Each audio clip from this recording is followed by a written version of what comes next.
Alam niyo po ba, merong programa ang SSS para sa mga SSS members na kung saan pwede silang magkaroon ng extra retirement fund liban pa sa makukuhang SSS pension. Ang SSS ay nag-launch ng My SSS Pension Booster. Ang My SSS Pension Booster ay merong dalawang klase. Una ay ang mandatory pension booster. Pangalawa ay ang voluntary pension booster. Pero ngayon, tatalakayin muna natin kung ano ang mandatory pension booster. At sa susunod na video, ang tatalakayin natin ay voluntary pension booster. Pero ngayon, mag-focus muna tayo sa mandatory pension booster. Ang mandatory pension booster noon ang tawag ay Workers Investment and Savings Program o mas kilala sa tawag na WIS program. At ito din ay kilala bilang isang Mandatory Provident Fund o MPF. Sino nga ba ang covered sa Mandatory Pension Booster? Atin pong basahin. All private sectors employees, self-employed individuals, OFWs, and voluntary member with monthly salary credit above 20,000 and with no final claim. So kung mapapansin po natin, no, ang covered dito ay ang mga private sectors employees. Pag sinabi nating private sector employees, sila ay nagtatrabaho sa private companies, kabilang din ng mga self-employed individuals, OFWs, at mga voluntary members with monthly salary credit above 20,000 and with no final claim. So sa madaling salita, ang mako-cover lang sa mandatory pension booster ay ang mga employees, self-employed, OFWs at voluntary na ang kanilang monthly salary credit ay above 20,000 pesos. Dapat din no final claim kagaya ng retirement, total disability at death benefit. Ngayon, kung ang iyong monthly salary credit o MSC ay sakto lang sa 20,000 o mababa dito, hindi ka mapapabilang sa mandatory pension booster. Paano ba mag-apply ng mandatory pension booster? Eligible members are automatically enrolled. Ang ibig sabihin po na automatic, hindi na kailangan pang mag-file ng application para dito. Automatic, naka-enroll na po kayo. Magkano naman ang pwedeng i-contribute dito? According sa SSS, shall be the prescribed contribution rate in excess of 20,000 monthly salary credit up to the prescribed maximum MSC. Para mas lalo nating maintindihan, punta po tayo sa table of contribution. Ito po ay para sa mga employed. Kung ang inyong monthly salary credit ay 20,500, so yung excess sa 20,000 dito ay 500.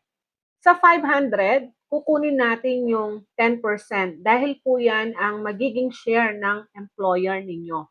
So yung 500, 10% is 50 pesos. Kaya nakikita nyo po dito, ang magiging mandatory pension booster o yung MPF ay 50 pesos. Ang kagandahan din dito, meron po kayong makukuhang easy benefits, yung 30 pesos.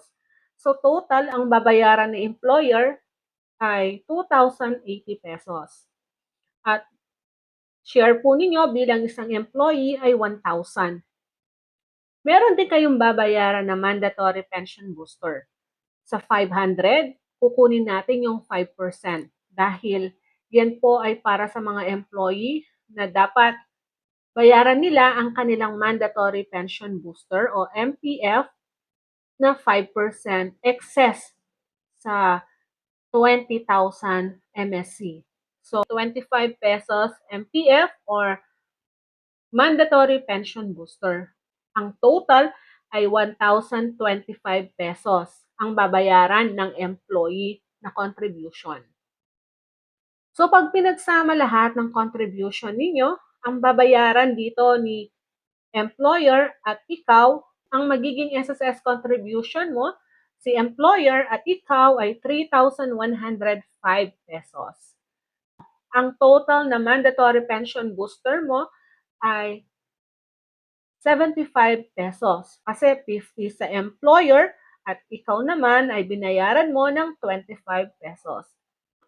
Ang pinakita po natin kanina ay para sa mga employed members ng SSS. Ngayon naman ay para sa mga self-employed.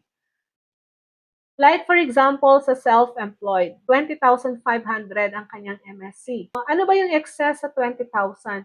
So, 500. Kukunin natin yung 15% ng 500. Mandatory pension booster na babayaran ay 75 pesos. Buo mong babayaran yung 75 pesos.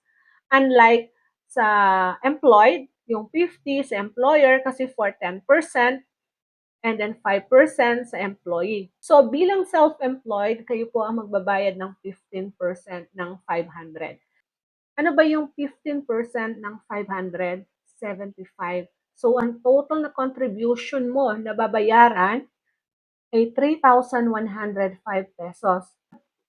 At when it comes to benefit naman po sa mandatory pension booster, ito po ay manggagaling sa total accumulated account value. Ito po yung principal amount na na-contribute sa SSS plus yung interest rate na accumulated every year. So last 2025, ang interest rate ay 7.2%. So napakataas. Ang kagandahan dito, ito ay tax-free. Next, shall be paid together with the SSS regular benefit. Ano ba yung ibig sabihin nito? Yung inyong mandatory pension booster, ibibigay po sa inyo kasama na po ng inyong SSS regular benefit. Paano ba ito? Meron po tayong guidelines. Kung ang benefit ninyo ay retirement and total disability benefit, ito po yung manner of payment ni SSS para sa inyong mandatory pension booster. Either lump sum or monthly pension. Kung supposed to be ang magiging benefit ninyo ay monthly pension, may dalawang option. Una, yung letter A, ito, monthly pension divided by 60, 120, or 180. For example, lahat po ng total accumulated pension booster ninyo ay 360,000 pesos. So, meron po tayong option. Yung 360 divide sa 60 months. Kapag i-divide po ito, ang magiging resulta ay 6,000.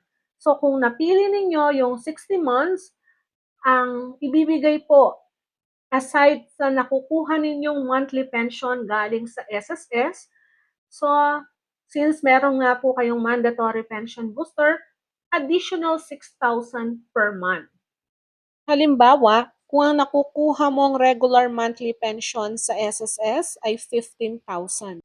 Aside sa nakukuha mong regular monthly pension na 15,000, meron ka pang additional pension na galing sa mandatory pension booster na 6,000 for 5 years.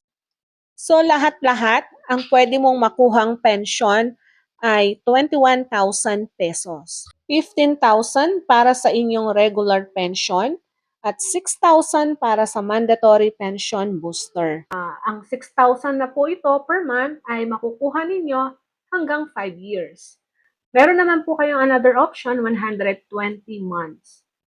So yung 360,000, i-divide mo ito ng 120. Ang magiging resulta ay 3,000. So ang magiging additional benefit mo sa ilalim ng mandatory pension booster ay 3,000. Bukod pa sa nakukuha mong pension na regular sa SSS.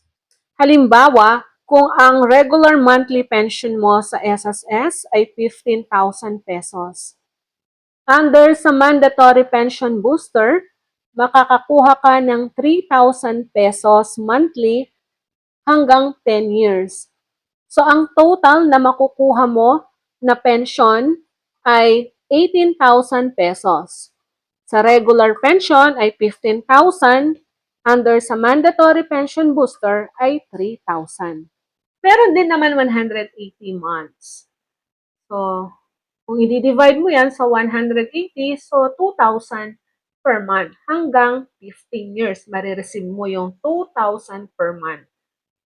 Halimbawa, kung ang regular pension mo ay 15,000 pesos, sa ilalim ng mandatory pension booster, makakakuha ka ng 2,000 pesos for 15 years. So, ang total na makukuha mo na pension ay 17,000 monthly for 15 years.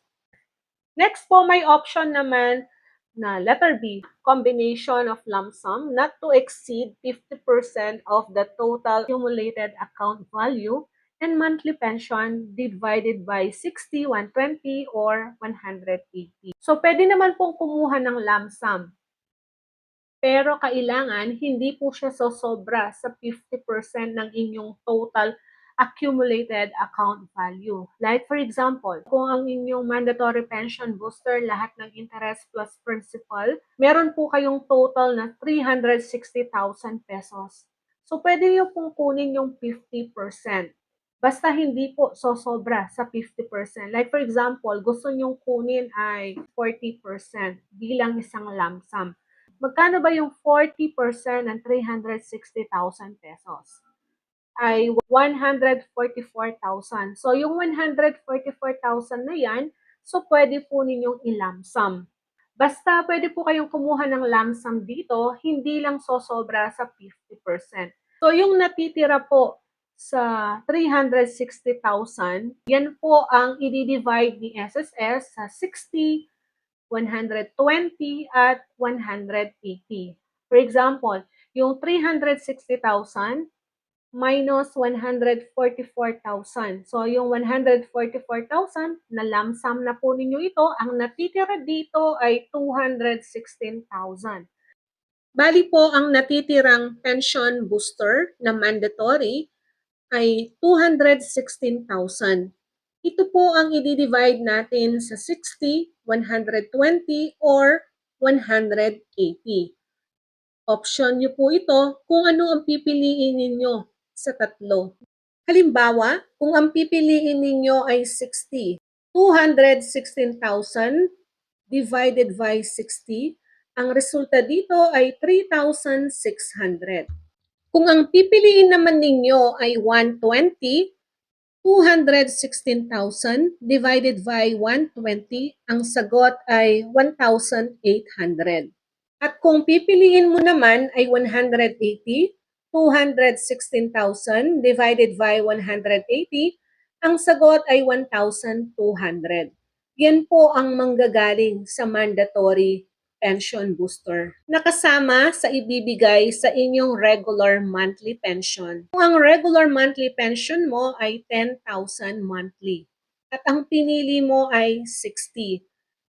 So, ang magiging pension mo ngayon ay 13,600. 10,000 sa inyong regular monthly pension at 3,600 mula sa mandatory pension booster. Ito po ay makukuha ninyo for 5 years.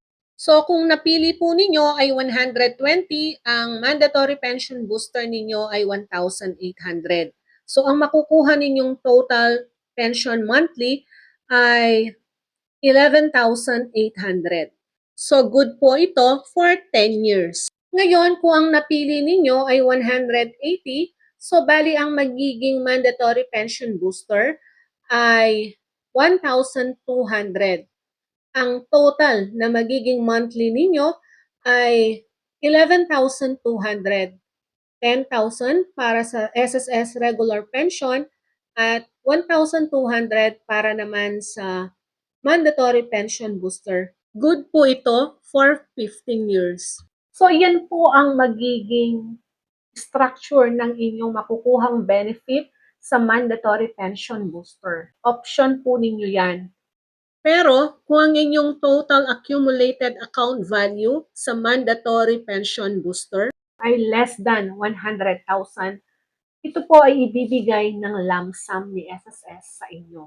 Ngayon naman po para sa mga nagtatanong, paano naman kung ang isang SSS member ay sumakabilang buhay na sa hindi inaasahang pagkakataon? Ang mandatory pension booster ni SSS deceased member ay ibibigay ng lump sum sa kanyang magiging beneficiary. So, iyan po ang mandatory pension booster sa SSS.